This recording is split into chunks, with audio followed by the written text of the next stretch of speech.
এই জন্য বুদ্ধিমানের কাজ হলো জুমার দিন যখন আসবে বন্ধু, সব কাজ কমপ্লিট করে তুমি মসজিদে চলে যাও, যেন তোমার পিছু টান না থাকে।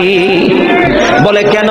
আমাদের দোষের কিন্তু বন্ধু শেষ নাই। জুমার দিনে মুসল্লিরা যায় সবার পরে এবং বের হয়, ইমাম সাহেব যখন ডানে বামে সালাম ফেরায়, মনে হয় যেন বন্ধু বিশ্বযুদ্ধ শুরু হয়ে গেছে, কার আগে কে এবার হয়ে যাবে। অথচ আমার নবীর আদর্শ নিয়ে আমি আজকে ওয়াজ করছি বন্ধু। Disturb, don't disturb me.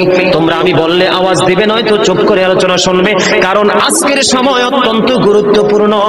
কারণ আমি যদি 5 মিনিট সময় পাই, একটা হাদিস শোনাতে পারবো। হয়তো বা এই একটা হাদিসে আপনাদের কারো না কারো হৃদয়ে ছুঁয়ে যেতে পারে, আর এটাই আপনার জীবনের জন্য, হেদায়েতের জন্য যথেষ্ট হতে পারে। বন্ধু, মুসল্লিরা যায় রে সবার পরে, বের হয়ে আসে সবার আগে, এটা মুসলমানের কখনো চরিত্র হতে পারে না। তাকওয়া সম্পূর্ণ ব্যক্তির আদর্শ কখনো হতে পারে না। হাদিস শরীফ খুলে দেখি বন্ধু, আমার নবী বলেছেন, রে আমার উম্মত, জুমার দিন সাইয়্যিদুল আইয়াম, সব দিনের চাইতে শ্রেষ্ঠ। ঈদুল ফিতর, ঈদুল আজহার দিনের চাইতেও দামি। এই জুমার দিনের ফজিলত বরকত নিয়ে আলোচনা করলে বন্ধু রাত একটাই কভার করা যাবে না, এত বরকত এই জুমার দিনের। আমার নবী বলেছে, উম্মতের দল, জুমার দিনে কেউ যদি সবার আগে মসজিদে যায় আর সবার পরে যদি কেউ মসজিদ থেকে বের হয়, আপনি যাবেন সবার আগে, যাওয়ার আগে সুন্দর করে গোসল করবেন, উত্তম জামা, নতুন জামা পরবেন, আতর গোলাপ লাগাবেন।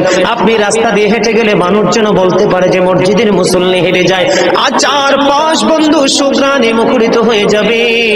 এমন ভাবে সবার আগে বন্ধু মসজিদে যাবেন, যাইয়া মসজিদে ঢুকার সময় ডান পাওটা দিয়ে মসজিদে ঢুকবেন, ঢুকে গিয়ে নামাজের স্রোতে বসে যাবেন।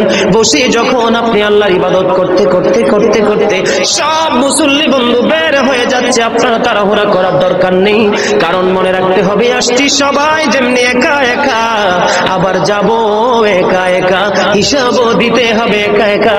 পৃথিবীর সব মানুষ পর হয়ে গেলেও আমার কোনো সমস্যা নেই, আমার আল্লাহ এবং নবী আমার আপন হলে আই এম ভেরি সাকসেস।